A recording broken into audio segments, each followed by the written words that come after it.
Be laid back. That's right. Sounds good. All right, I want to welcome everyone to the program today, and also our audience out online when they get to hear this. Today I'm introducing our speaker, Larry Welch. He's going to be talking about his slot card collection that he has, and which is also, some of it is on display in the museum as a temporary exhibit. He grew up in South Texas, and they moved to Mesquite in 1969. He and his father, they shared a love of cars and became interested in slot cars when he was young, thanks to a friend. And then as a teenager, he purchased his first set, and it kind of took off from there. He also has his own shop and has collected over 1,900 cars and has 7 tracks, track layouts. I also want to thank this month's sponsors, who are Howard Davis and Pat Bowman. So without further ado, I'll turn it over to Larry. All right. Thank you, Susan, and everybody that's here. We're having a good time today. I was approached by John, who lives down the street from me, back in the summer. He was walking one day, and he saw that, come on in. I'm just gonna, You just gonna look? yes, sir, thank you. John stopped one day and saw what I was doing, and he goes, you know, I'm a member of the museum up here. Would you like to put your slot cars on display? I said, oh, that'd be cool. So it was probably January before Susan called me, because they had some other displays. And so we talked, and then I came up and talked to her, and put some stuff together, and got it up here in the little display cases over here. So it's been quite a fun task putting that stuff together. I've got my wife and my granddaughter here today. We keep her for 2 or 3 days a week while the parents work, and we have a good time with her. And she actually has her own little slot car that I built her, Oh. and it's a unicorn with sparkles on it and diamonds. So she has a good time racing it around on the track. Here, I'll let y'all look at it. But we fixed it up and blinged it up for her. Slot cars were developed way back and got real popular probably in the 60s, and it really took a boom. But what happened is the guy with all the money got all the good cars, and he was the one that won all the races. And then everybody else was like, okay, I can't beat this guy, so I'm going to start playing softball, or I'm going to play golf or something else. So it was kind of a roller coaster ride, if you will, and it even happens that way today. It seems like there's guys that have a good trigger finger to a brain, and they can really race these cars around the tracks. Now, we make them to where they will fly off the track, and here is a piece of track that it has a slot in it, or a groove, if you will, and it has 2 metal rails that the electricity goes through. And then you can see, let me grab my pointer here. You can see right here that those are the contacts on both sides, and the little motor and the magnets. And this is a pretty popular type car. It's a Tyco, made probably back in the late 80s, early 90s. I love these kind because I can work on them, tear them all apart. There's 38 pieces in there, and somebody had to put them together in the beginning, and I can tear them apart and put them back together. But the cars just ride in the slot with the little guide pin, and you can see this one has quite the magnets on it. And the magnets at the back, right there's one, right there's one, they hover over those steel rails and keep the car planted down to the track. So there's 2 kinds of cars, the magnet cars and the non-magnet cars. And non-magnet cars were developed way back when they first started. This is one, I'll tell you all about this in a minute. This is a 63 Corvette Stingray, non-magnetized. If I put it on the track, turn it upside down, it'd just fall off of it. But I'll tell you about these 2 cars here in a little bit. I've got a good story on those, I'll tell you. So let me go through the next one, make sure I'm punching. So you can see the guide pin right here that's on all cars. They're either metal, they They make them out of steel or aluminum, and make them out of plastic. Of course, plastic you can see can break. The aluminum ones break. I lost a big race one time because my guide pin broke off. So I started putting steel in all of them after that, and it tends to stay together a little bit better. You can see this is one of the older cars made back in the 60s, and it does not have any magnet traction, if you want to call it that way. This is what they call a T-jet. These are very popular all over the United States and either other countries. The older guys, and I say, I'm 65, so that group that's done this, they love to take these cars and modify them. So if I took this car just like it is and ran it around my 70-foot track, it would probably make maybe 2 laps in a minute. And we can modify them where we can get almost 10 to 12 laps a minute. They really do zip around the track. It costs money to do that. I've got one right here. It's been fully modified. It won some national events. I bought it on eBay, and it's probably worth $175. I didn't pay that for it, did I? But I think I give $65 for it. But I know all the tricks now how to build them. And it's just got weights on the front and special tires and special gears and better motor, better magnets and all this stuff, and it sits way low down, so it really races really good. So, I'm more of a magnet type car person. I like the cars with the magnets on them. Here's some of the ones, the early ones made back in the 60s. They average $45 to $60 a piece now when you find them. Quite expensive. And just because they're old, they're not making them anymore. This country's been out of business since 1978, so. But they're still out there. They made thousands of them, and there's thousands of them in the trash, I imagine. You know, the boy moves off to college, the parents clean out his room, throw all his toys away. And the bad thing about slot cars is, you know, the little tracks you used to piece together and you put them under your bed if you weren't playing. Those things would get carpet hairs on them or dog hairs and human hairs, and then they wouldn't work, or you would lose a pickup shoe. And their parents didn't know how to put them back together. There wasn't eBay to buy parts back there. And so they just got thrown away. And it's just crazy how much probably got thrown away. These cars sold for $2.35 a piece when they were brand new. And now they're worth, you know, like I said, up to the $60 range or even higher now. So toys never go down in their value. Here's one of the little super modified cars with the wing. Hello, Gene, come on in. Y'all come on in, you ain't missed much. Now I've got 10 or 12 of these, and they're quite rare, but we have modified them up and race them all the time. It's pretty neat to see the little chrome wing reflecting light as it's going around the tracks and all this type of stuff, so it's quite neat to see it. I didn't bring any of those because they're hard to put in the box with all the wings and stuff on them, but just a kind of a reference to what one looks like. Here's one of the new expensive cars, and I've got one like it in a different color, and they're about $125. Now, I got this one given to me for Christmas this year, so one of my buddies loves me, but it's got all fancy stuff on it. I'll pass it around, everybody can look at it. But it has a lightweight little plastic body, so they're really, they'll zoom around the track. They'll probably make 25 laps a minute. I mean, they're fast. They're just zip, zip, zip, zip. I got a video I'm going to show you here at the end where they're running around the track. I'm sorry. That company is called Viper, and they're up in Utah. They've been in business about 7 years. They really make a good product, you know, as far as slot cars go. Here's a 57 Chevy. A lot of you will be familiar with 57 Chevys. These are pretty neat. I actually, I better quit walking in front of the thing. So let me show you. I actually have one right here.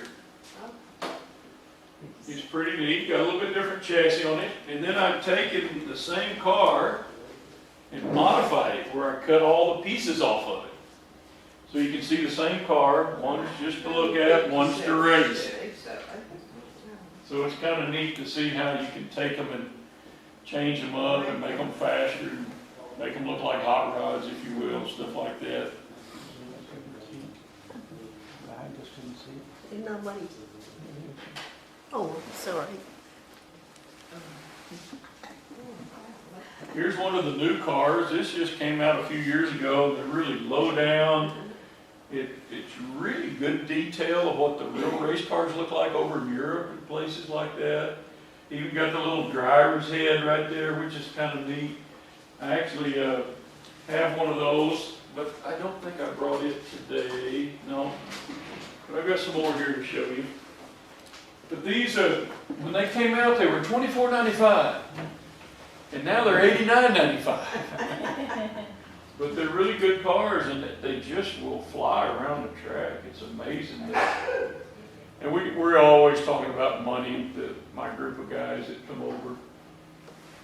Here's one of the newer cars. This company, they sell these cars at Hobby Lobby.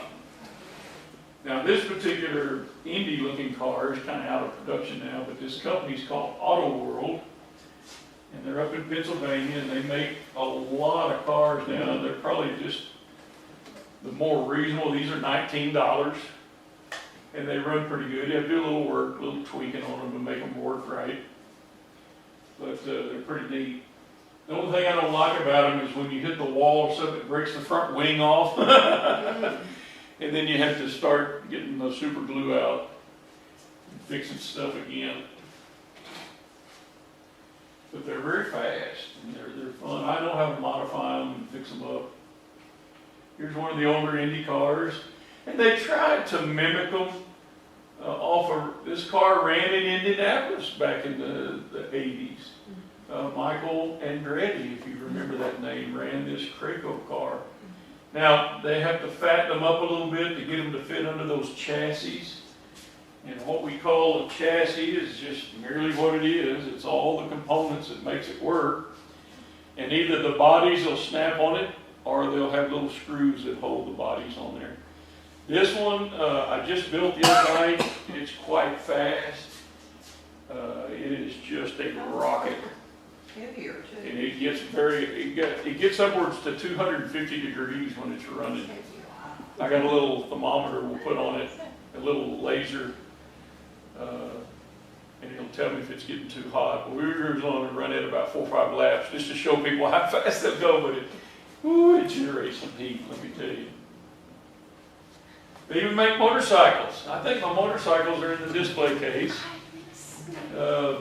And you think, motorcycles, how does that work? Well, they have 2 little back tires.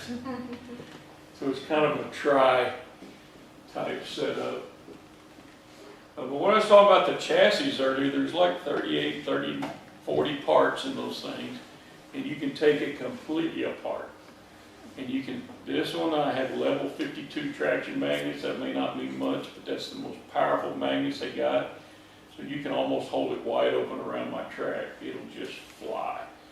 It will go upwards to 1,050 miles an hour. So slot cars are the fastest thing on earth, technically. So I have the record on my track right now. We started out with cars that would run 12 seconds around my 70-foot track. And I'll show you a picture in a minute. And the other day I did a 2.8 second lap. So that is the record on that track. And this track I have, it was built in California, it went to Chicago, it went to Des Moines, it went to Kansas City, back to Chicago, to Waxahachie, and then my house. It's an 8-lane track. We think it's the only one in the country. Thanks to my lovely wife, I was able to purchase it about 6 years ago. And if you built one today, they'd be about $30,000. And I lucked out, paid $1,800 for this one, and the guy delivered it to my house. So I did all right. Elvis Presley even had slot cars. His wife Priscilla back in the day bought him a little box, and I have one similar to this at the house, and you can see the cars. Now these are 1/32 and 1/24 scale, about this size. So it's a little bit bigger, so they take up more space, right? Where I can put 2 or 3 tracks in here, somebody like this can only do 1. So he got really interested in this and even had a room built onto the side of Graceland, if you've ever been there. It's right, the big room right at the end of the pool. And he had a big slot car track in the place. And there's the only known picture of the slot car track right there in his car. I got these off the internet. This is the only picture. And rumor has it that all of his buddies, you know, the Memphis Mafia, like they call it, were racing. And they got to arguing who won. And Elvis got mad, and the next day it was gone.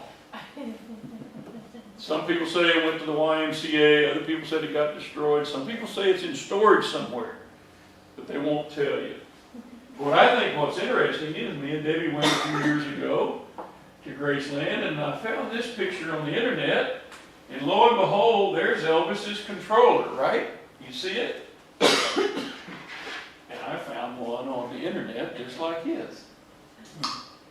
Now this spring I'm going to have to work on. These are rare. I'll let you just kind of look at it. But this is what Elvis used back in the day. Isn't that neat? Yeah. It actually works too. I just need to tighten the spring. What does it control? It controls the electricity to the car. And I'll show you some more on that in just a minute. So you're kind of like a throttle. You use your finger like a throttle on the gas pedal. You're just creating electricity power to it. I have 5 of those now. All the other ones are black. That's the only red one I've ever seen. And I don't think it's that one because they really keep all Elvis's stuff together. But I thought it was interesting. Even the Beatles played with slot cars. So I found these pictures, and a lot of times I've heard of these rock and roll people like to have this stuff in their hotel rooms when they're not playing and doing stuff, and they'll race cars. I got to run on a track a few years ago, and they said Aerosmith had ran on this particular track. And the guy had it where he could crate it up. It was 16 foot long by 5 foot. It went on wheels. He'd roll it in the hotel, set it up for them, and they would sit there and play with it all day long. So you can see the Beatles. Of course, they're on the 132nd scale car, which is about that size.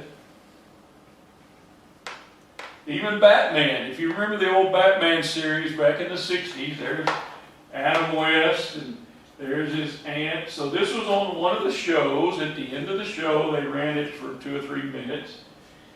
And you can see the butler's running a car, and there's one over here, there's one back here, but they talk about it. Now this is a big 1/32nd scale racetrack, and you can see that table's about 20 foot long, about 8 foot wide maybe.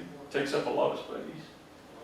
But it's interesting that the popularity was where they even put it on a TV show back in the day. Here's some of the controllers we have nowadays. Instead of that thumb type controller, we have these massive things that have brakes on them, and sensitivity switches, and fuses, and little bitty lights when it's hooked up the right way. Now, I lucked out and bought this along with 6 others for $50. The lady said they weren't working. Her husband had passed away. I bought them on eBay legitimately, took them and got all 6 of them working.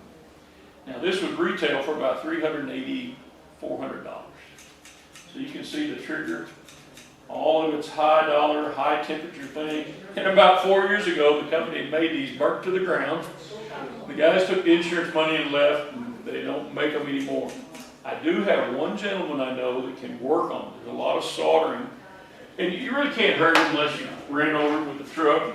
The lights are for it. When you put the car on the track and the electricity's hooked up, the light will come on green if everything's in good shape. Oh, So this one I like running better than, I have like 90 controllers, probably a lot of people give them to me. But it just simply use your finger to, where this one you have to use your thumb. Your thumb's not as fast as your finger. Otherwise I'd have a gun that you would shoot with your thumb, right? Because everybody wants to go faster. So I usually use what my little brother used to say, the ugly finger. Because it's faster than your trigger finger, actually. So we end up racing and stuff like that.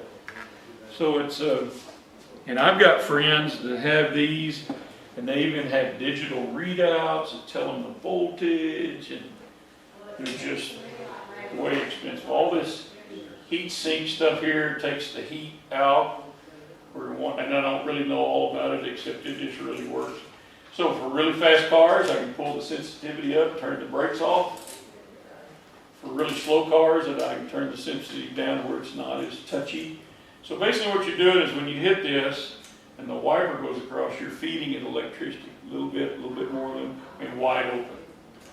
So you'll see this here when I show the video in a minute. Here's one of the track layouts, and it's made with just plastic track like you gave your kids for Christmas. Like we were talking about earlier, just snaps together. Now my big track that you'll see here in a minute, it's all hand routed.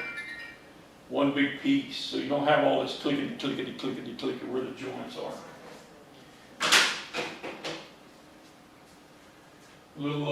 I've got this little bleacher, Rainey's called it.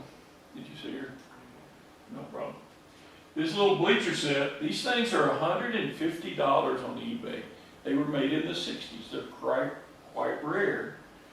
And I had 2 of them give to me by a gentleman one time. One of them I have has a bunch of little characters glued to it and everything. Well, in fact, it's in the display out there. You can see it. Here's one of the books. This book catalog, it's about this big. It was written by a gentleman up in New York. He's called Mr. Aurora. His name is Bob Beers. And I got to actually meet Bob. And his favorite car was one of the Porsches like this. And he actually autographed it right here on the back for me.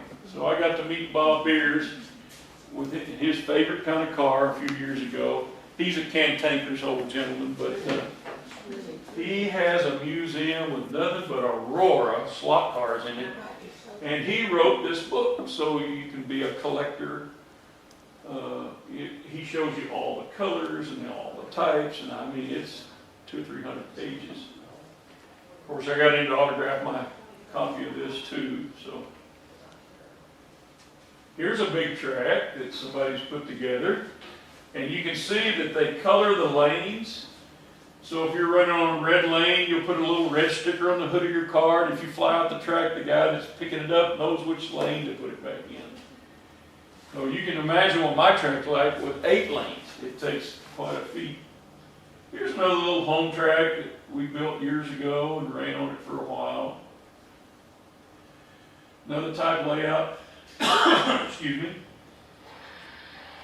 And then there's my big track right there.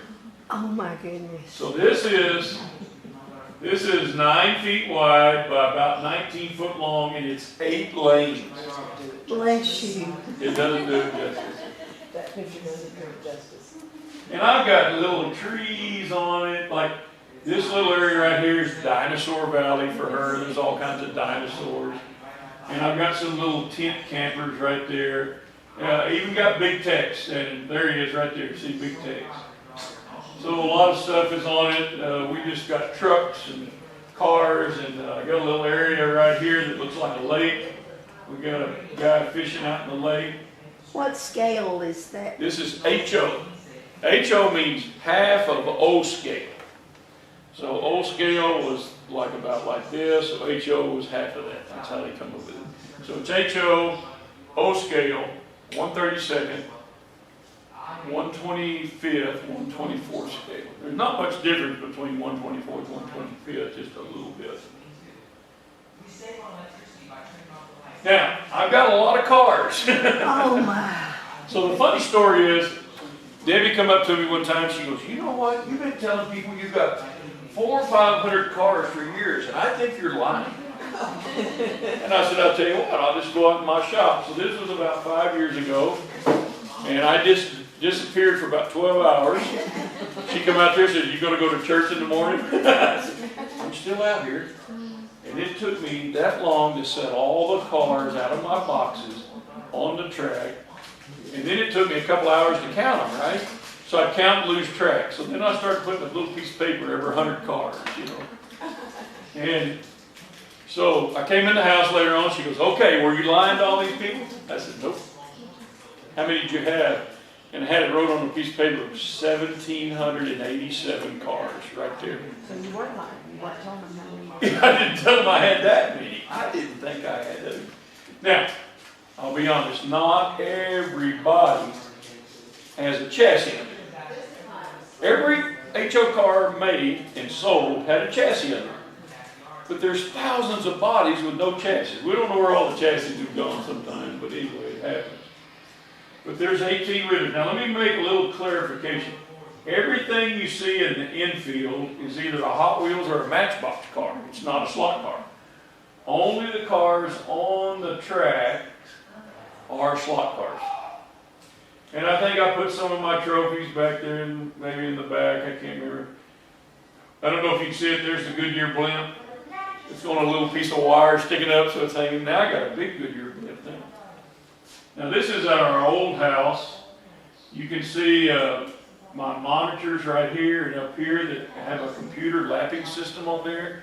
It gives you real-time speed and it counts the laps every time it comes over the read area. If I can go back a spot, it's still hard to see. Right in here, I have these little bit they're called reeds. And it looks like a glass bulb, and it has two little pieces of metal inside, side by side.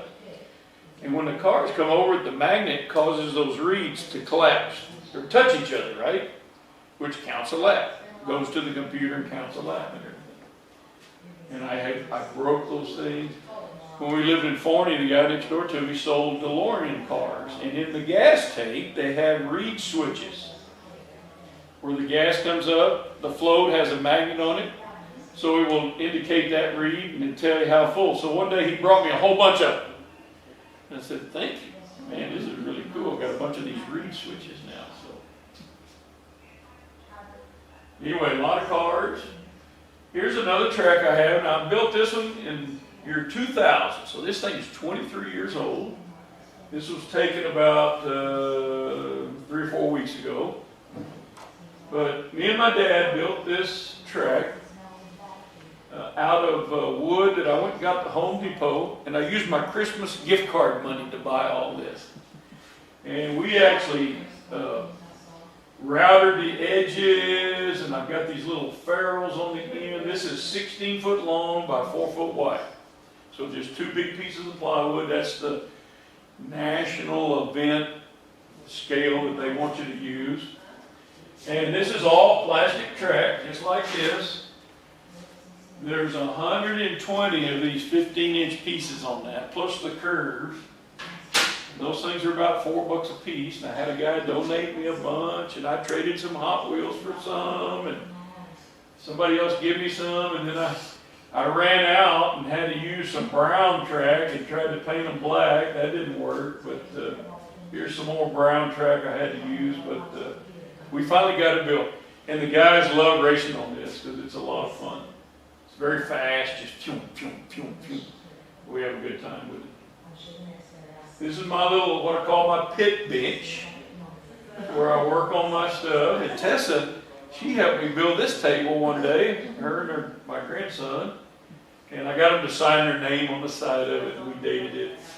But all of this is tools. You can see my Dremel tools right here, and I'll tell you about Dremel tools here in a little bit.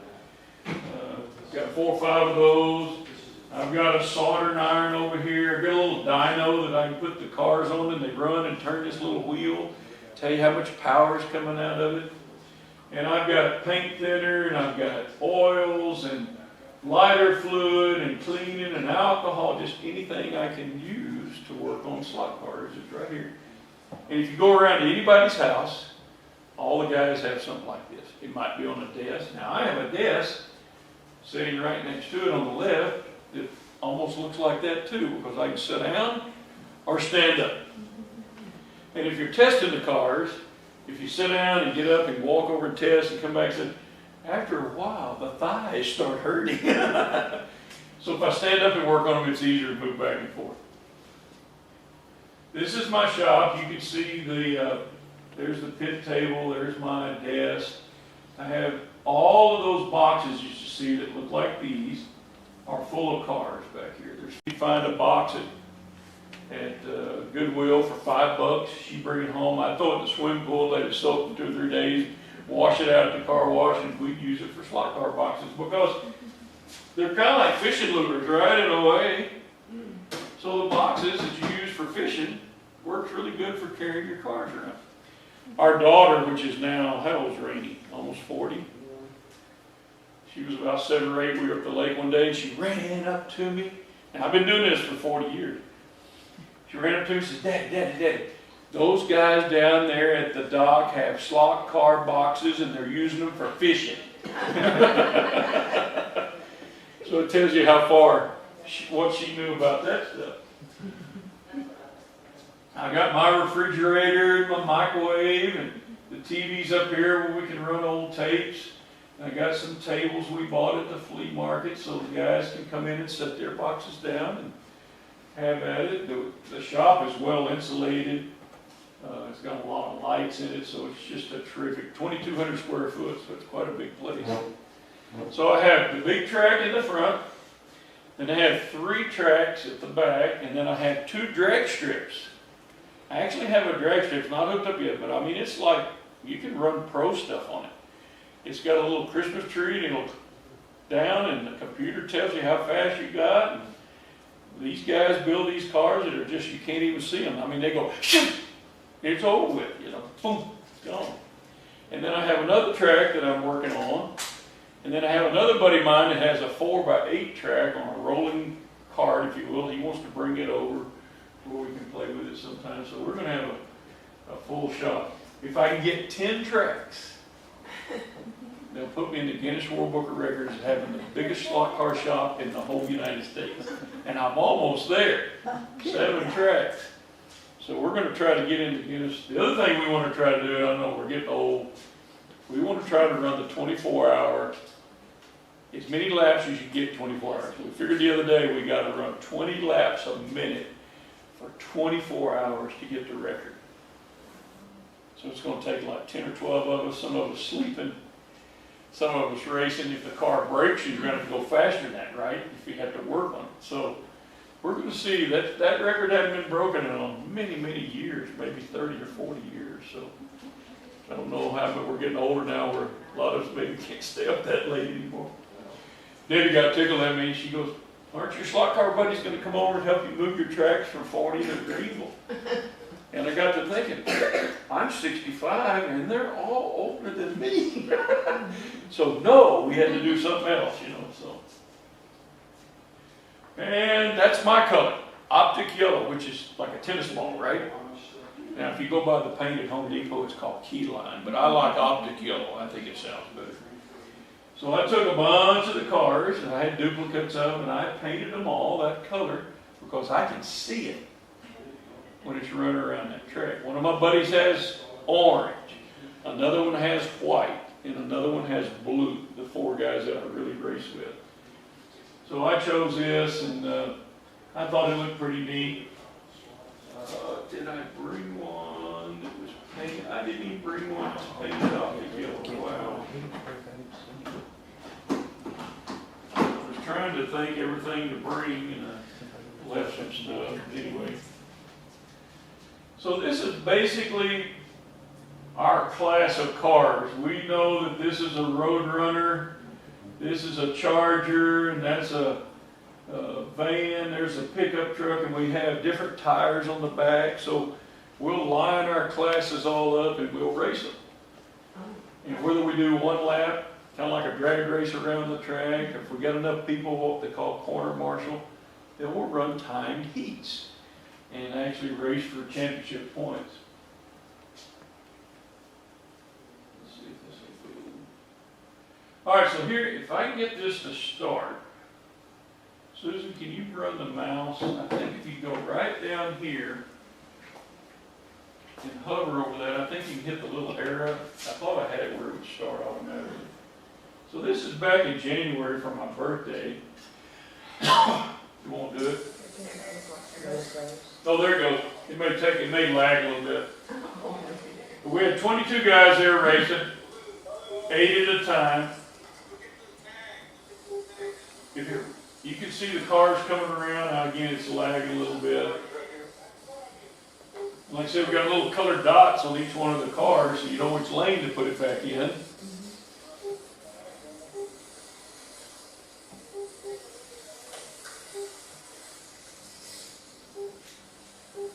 This is kind of a mid-range speed car, I guess. They run pretty good.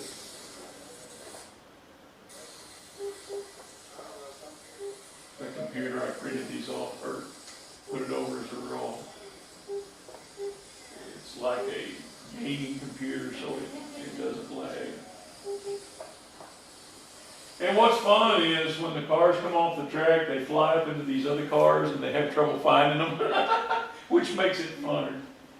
There's those little curved benches that I told you about. One of them's in the display case out here. This is a lot of stuff, a lot of fun. We had guys from Arkansas there, come down from Little Rock to race with us. They're supposed to come back May the 20th at my house on a Saturday. We're going to have another big race, so if y'all want to drive out and just look for a few minutes and watch us race, you're welcome to it. This was a 1-hour enduro race. Nobody had ever done that. So we had 2-man teams, and we raced for 1 hour nonstop. And when you get, my finger's getting tired. Somebody come, my buddy come over here, he'd take over with me. And then I was in charge of marshalling. So if you weren't racing, you had to, what we call track marshal, where you put the cars back in the track if they come off.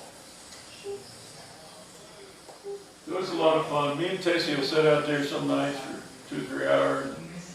When she was little, I had to control her. I had her a little control, right? So if you go all the way down, the car going to fly off the track, right? So I put a rubber band around the bottom where it built this up where she could only go about 1/4 of the way. So I handed it to her. She's sitting on the stool. She probably wasn't 3 years old. And she looked at the rubber band. She looked at me. She looked at the rubber band. And she was looking at me like, what is this? I can't go fast. Next thing I know, she's over there pulling the rubber band off. But I built her some cars now that don't fly off the track. And she has a lot of fun with them. I was showing them earlier. You got some that are quite fun. That little lights and the siren come on. Now the last year this company made cars was 1980. So this thing is what, 43 years old? Some of my cars are 60 years old, and we're still playing with them. But you have to work on them all the time. The other one's the fire truck, which is hard to find nowadays. Oh. Get the little bell. This one actually runs pretty good. The front bumper's broke, but I think I give $25 for this, and they're like $100 now on eBay. So this car is pretty neat. If any of y'all have ever watched NASCAR, y'all know who Richard Petty is, probably, right? The big NASCAR racer.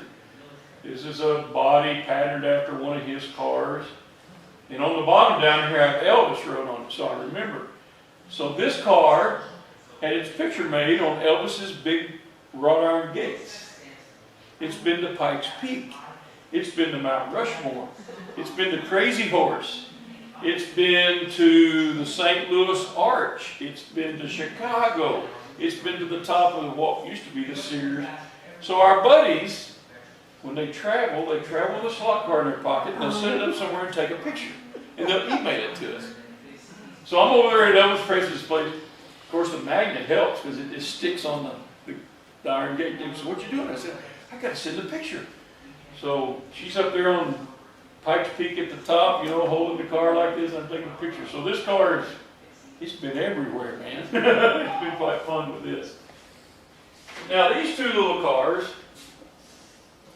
So my profession was I worked for the highway department for 30-something years. And then I started teaching asphalt classes around the state to the cities and the counties and help them. Greenville would never call me. But anyway, they need help. So I teach the highway department guys how to put asphalt on the highways, correct? And I know how to do all that. when COVID come along, that ended my career being able to talk to people. It's coming back a little bit. But anyway, I changed jobs, and now I'm doing PowerPoint presentations about construction, how to do concrete and soils and asphalt. Anyway, I'm teaching one of the classes down in San Antonio or something. There's 50-something guys there, and they're taking classes. And somehow I always got to talk a little bit about slot cars to the guys, you know. And this guy comes up to me, he looked like he was 90 years old, and he turned out to be about 7 years younger than me at the time. And I said, man, Bobby, what? You're a lot of bad booze and bad women. I said, yeah, you need to cut that stuff out. But anyway, he said, when I was a kid, Mom and Dad got us a slot car set. But my dad was in the Army, we kept moving.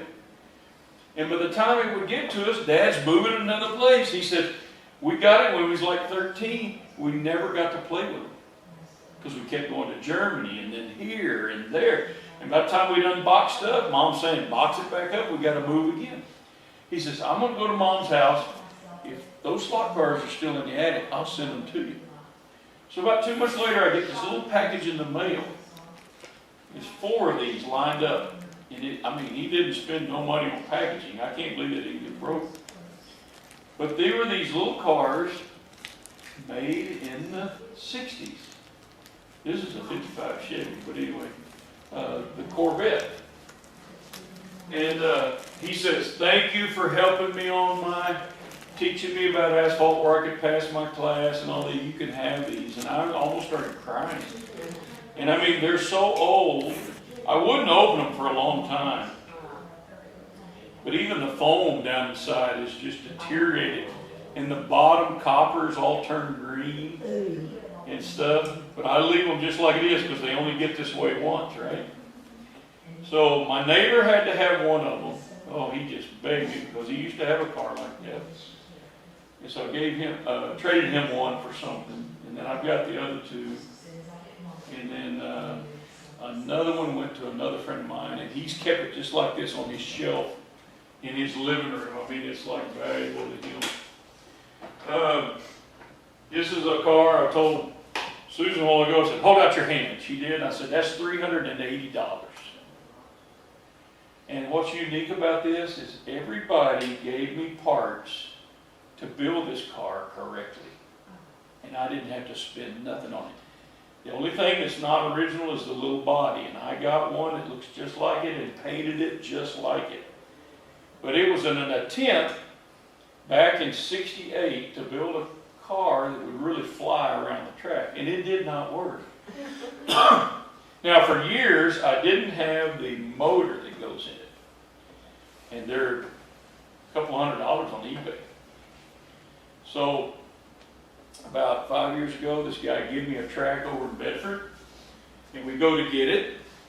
He said, why don't you just take that little box of parts? I'm not going to use it. Dad's gone now. You can have the track. And so I loaded up. And about a year ago, I looked down in those box of parts. And I spotted that high-dollar armature was in that junk. And I got it out of there. And I felt like I was a thief. You know, look what I got. I can't believe it. They're called quadralams, and they are fast. And I cleaned it all up, put it in there, and it worked. What's it So, called? What's it called? Quadralam. It's what it is. It's 4 sandwiches laminated together to make the motor faster. Quadralam is what they call it. So that's an interesting story about that. They're very rare, very hard to find.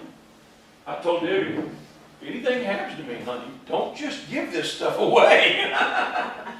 My buddies need to come over and own up on it. Back to the Future. It's kind of neat. They built a Back to the Future car, you know, and it's just to kind of look like one, and kind of neat. It's all out. But this company made this. You can go buy this right now, $19. You can find them. The NASCAR guys that race, one of the racers is named Joey Logano, and he actually autographed the hood of my car here one time. He used to drive the Home Depot car. My daughter works at Home Depot and says, Dad, you got to get up here. It's been about 10 years ago. Joey Logano's going to be here in Mesquite. You can bring your cars up and he can autograph it.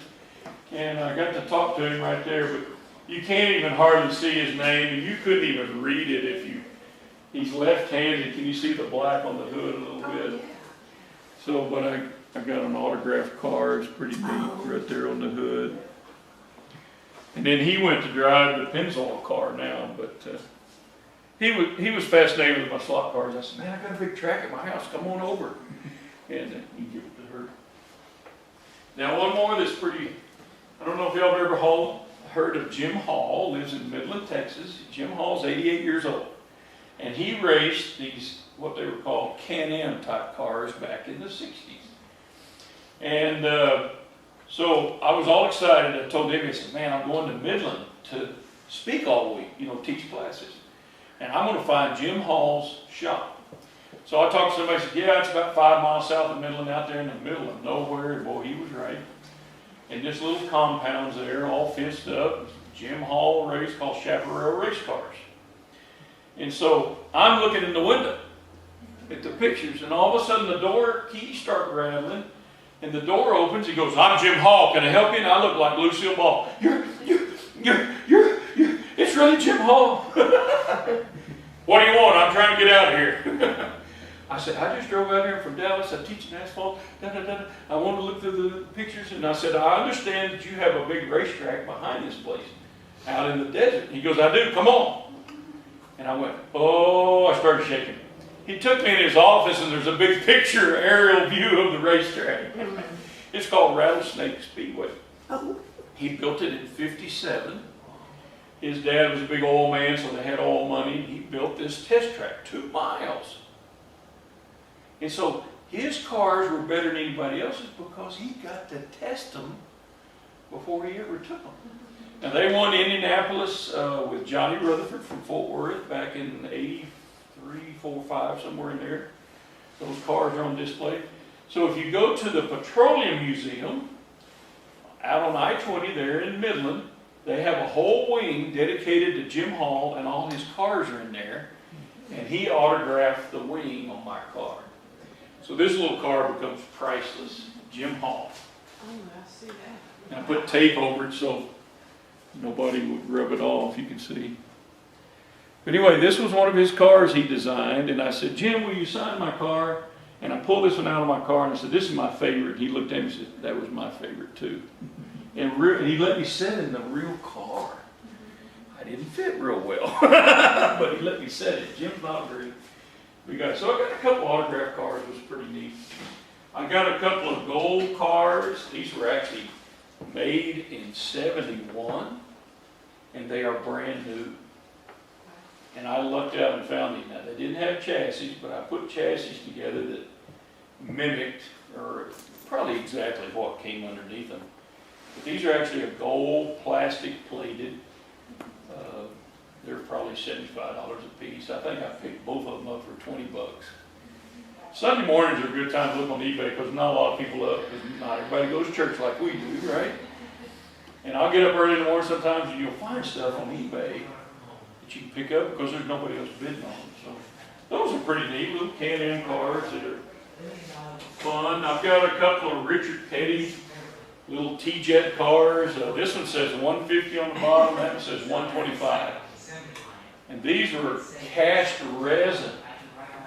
So the guy took a die-cast car, made a shell off of it, and he poured the resin in these and made the Richard Petty cars. He made the windshields, one of them's red, one of them's clear, and put them in there.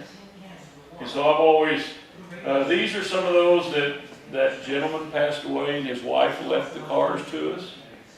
And I just happened to go up there. Everybody's picking what they want. There's about 12 of us picking stuff. And I said, I want those two, just to keep them together. So they're quite original looking. Back when he ran his cars back in the 60s. So I'm kind of proud of those. It's kind of a good collection. Let's see what else. I've got the Batmobile, which was kind of neat, made back off the TV show. And a neat story about this one, these are quite expensive on eBay, a couple $100 to $300 when you can find them. And about, how long ago, 10 years ago, I was in Corpus Christi, and I was watching the show American Pictures. I'm almost finished. I was watching the show American Pickers, and they were in Houston at this guy's house, and his name was Bernard Sampson. And he had motorcycles and radios and robots. And upstairs he's got this huge room with nothing but slot cars in it. And I'm going crazy. I called Debbie. I said, "You ain't going to believe this." I started looking on the internet and I found him. I emailed him and he invited me over the next day because I'm going from Corpus up to Houston. I spent 12 hours at his house looking at slot cars. And he would say, "This is the only one in the world." Now, he has over 1,000 sets in the boxes. Almost mint. Now, you know what a little slot car set looked like at Toys R Us or whatever? He has over 5,000 to 7,000 cars. Some of them are big. He'll look at me and he'll say, "Now, you're the only person that's ever held this, Larry." And I'm going, and he says, "I gave $10,000 for that car." He owned his own Harley-Davidson dealership. He said he spent about $4,000 a month on slot cars. It won't hurt it. I put it back together.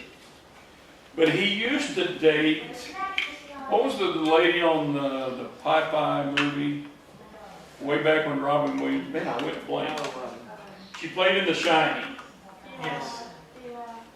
She played Olive Oil on the Popeye. Anyway, that was his girlfriend and wife, I think, for a while. She said, "She left me for Ringo Starr of the Beatles." I thought it was funny. And so he's a very nice guy. His wife is full-blood Chinese. Mimi, she's so neat. They live in a warehouse, and the whole second floor, it looks like a rooms to go for Chinese wooden antique furniture. So I've been to this house 4 times, and we get to go again Sunday. So we're going down to Houston on Saturday to our niece's engagement party. So we're going to spend the night. And so Bernard's all excited. I'm going to get to come see him again. And you can even look him up on YouTube. He's got a whole deal where he has 50 glass shelves, cabinets that lock with lights all in there. And just unbelievable. And I always take him something. And he always gives me something back that's worth it. And he gave me that Batmobile. Oh. I said, "Bernard, that's out of your collection. I can give away what I want to." And he's the best host. He's the most gentleman type person I think I've ever met. So, but he's got every transistor radio I've ever seen in mine. I mean, there's 42 of those shelves, wooden shelves, full of transistor radios. So he's just a collector extraordinaire and quite interesting. But what I want to talk about, slot cars were a pain in the rear for a while because the rails and the contacts would get dirty. And that's the little contacts on the bottom where you see the little copper pieces where the rail. So we would take a pencil eraser. Or some guys would take a little piece of sandpaper. Well, they come out with Dremel tools. And we buy these little pinwheel looking cleaners and you put them on there and you go zip, zip, zip, zip. And they're clean. You set them on the track and they go. So this thing changed. Because you get them all dirty, carboned up, and they would quit running. And I can't clean them. Oh, little kids start crying, "Mom and Dad, put it back, put it up. I'm not going to hear you cry." This did it. So one of my friends kind of thought about this, and I kind of took it to another level, and I found these pinwheel cleaners. Now everybody's got them. It's all over the internet. Having a good time. Real quickly, just a few more things, and I'll shut off. These are some of the cars that I have modified. Everybody is giving me some. This is a Slot Tech car. They're about $200. And a guy gave me this one. Said it won't run. I figured out why. I got it running, and it is perfectly in mint shape, just like it was when it came from the factory. This green one, I call it the gnat because it's so fast. Zip, zip, zip, zip, zip, zip, like a gnat. And it's got all kinds of good stuff on it. And believe it or not, I built this one like 20 years ago, and somebody gave me, "Here's some good magnets, Larry. Here's some good crown gears." And I know y'all don't know all that stuff. "Here's a good motor." And so I put that together, and it is fast, fast, fast. And this is the record breaker right here. This is one I found on eBay one Sunday morning for $10. I think it was $5 shipping. And this is the record holder right here, 2.8 seconds. It is just, nobody knew what it was, I guess, when they looked on there. And I happened to notice what the magnets look like. And I said, I'm going to get that. And when people come over, I show them that car. Because it just flies around the track. It's just, you just can't believe how fast it is. It's almost uncontrollable. Well, anyway, I know that's an hour right there. There's the other Corvette, the two guys sitting here out of the four. I got some more here. Here's one I got the other day. Debbie let me buy this one. I think I paid $80 for this one. And it is just unbelievably fast. Not as fast as the record one, but it's more of a stock type. The guy just builds these with factory parts. Where these, you have to buy or get the modified parts to make them work right, and then you start tuning them, and you can take them from one level and go to another. So y'all are welcome to come up and look at any of these. I just brought a few, because like I said, 1,900 cars. Susan's got about 1/10 of them. And we had some people from church come over, the Jollies. Y'all know the Jollies. And we raced all one Saturday. And I said, y'all can look through any of the boxes you want to. So, what's her name? Kay. She was just looking through cars. Well, when they left, 7 or 8 hours later, which was really nice, there was stuff just laying everywhere. Just cars everywhere. So Sunday morning I came to church and I said, all right, y'all up against the wall. I'm missing about 10 cars. I'm going to pat y'all down. And everybody got a big laugh out of that. But I've never had anything stolen. I've had many people at the house. Y'all are welcome to come out anytime you want to. I brought Susan some little pieces of paper, kind of like business cards, where it's got my name and stuff, and you can hand those out if anybody ever asks about stuff. But I think what's funny about all of it is I've been doing this pretty religiously for 30 years. We've got a pretty good group here called Thor Texas HO Racing. You can find it on Facebook. And my daughters, my son-in-laws, and my wife and all that rarely ever pull a trigger. Debbie, maybe, in those many years, maybe 10 times. One son-in-law had them, and he's a car guy. I'm a car guy. But there's no way I could have big cars like I have here. And these are quite detailed. They're quite fun.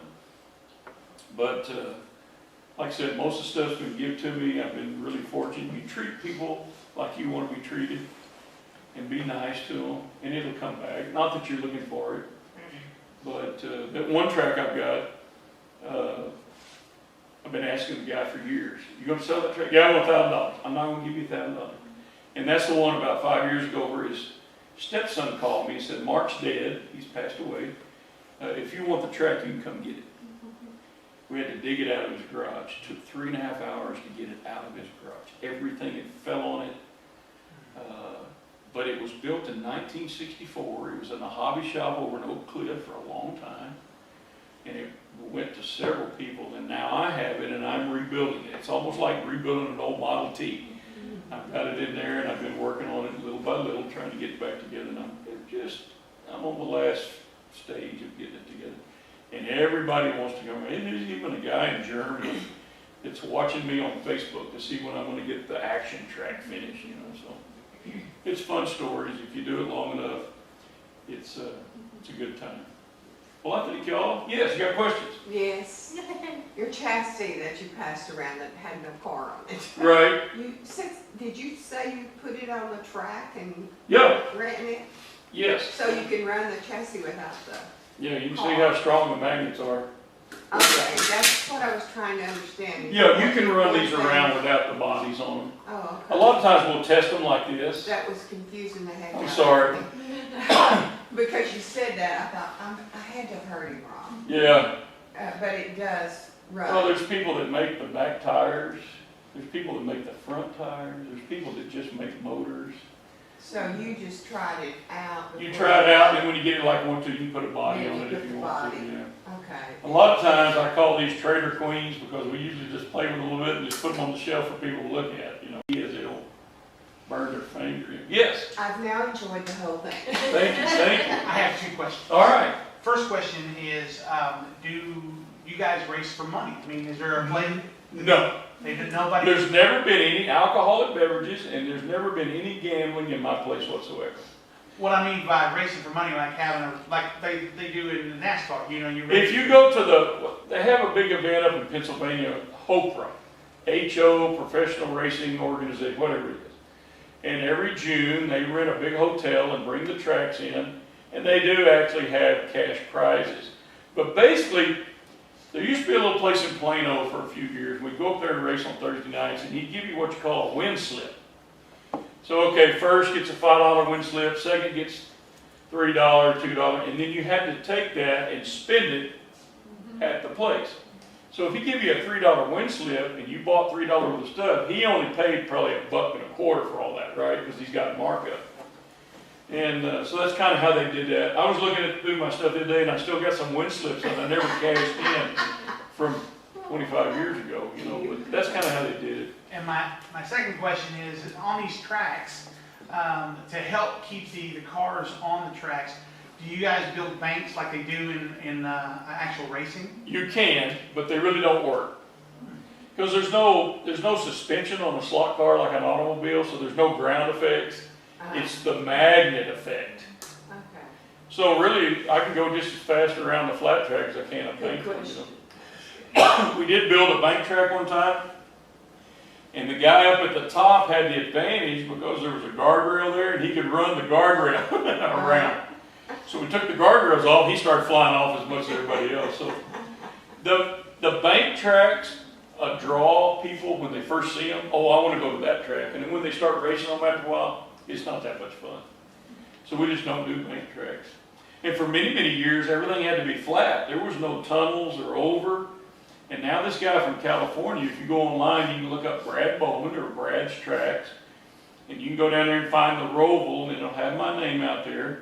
I think it still says Larry Welch, Forney, Texas, but he's built, I don't know, a couple hundred tracks, and that's all he does.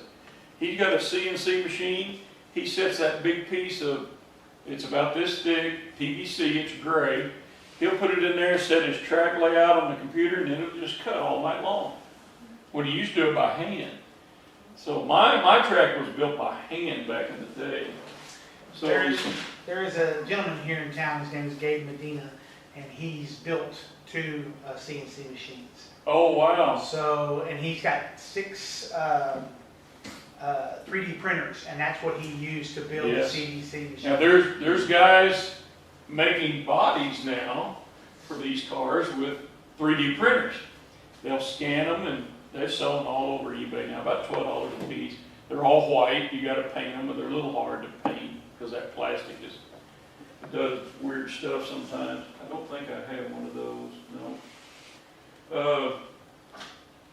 But you can just let your imagination go crazy with this stuff. Now, not to pat myself on the back, I'm probably the premier builder. I know how to work on all 28 different manufacturers.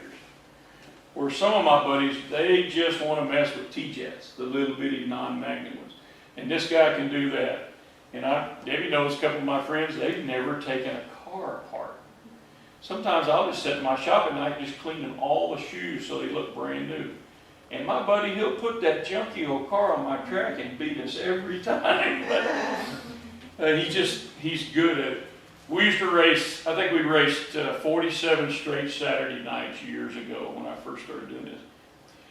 And one night I won. We keep little points, and we raced till 3, 4, 5 o'clock in the morning sometimes. And I had to come in and wake Debbie up in a dead sleep. Hey, I won tonight. But we've probably been together 500 times, and I've only won twice. Oh. But I think I probably got a little ADHD or whatever, MOUSC, whatever it is, and I don't concentrate well all the time. And those guys can. They're just amazing. I'm getting better. But most all of these cars have had my hand on them in some place or another. All of them, you go to my boxes, all of them look pretty much like brand new. And some of them had been run and run, but I just take care of them, you know. My brother never took care of nothing. I still got all my cars and stuff when I was 5 years old. And toys, you know, so I just take care of stuff. And appreciate what people give me. Our grandparents, you know, and all that stuff over the years. You just want to take care of it. And you have a good time as you get older. And, you know, I don't spend any budget money, any household money on this stuff. It just kind of self-takes care. And so what I'm hoping is I can start building cars here in a few years and start selling them on eBay. You know, just get you know, $2,000 or $3,000 a month coming in, just repairing cars. I'm not a real good painter, but I'm getting better at it. But I'm too impatient for painting. Debbie gets mad at me.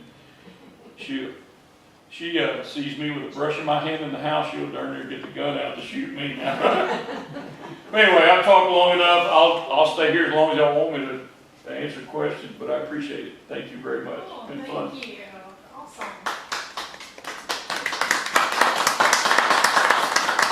Thank you guys so much. Let's see, coming up, we've got our motorcycle event is this Saturday. Audi Day is May 27th.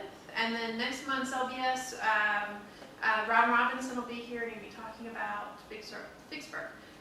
Thank you all for coming. Okay. Yeah.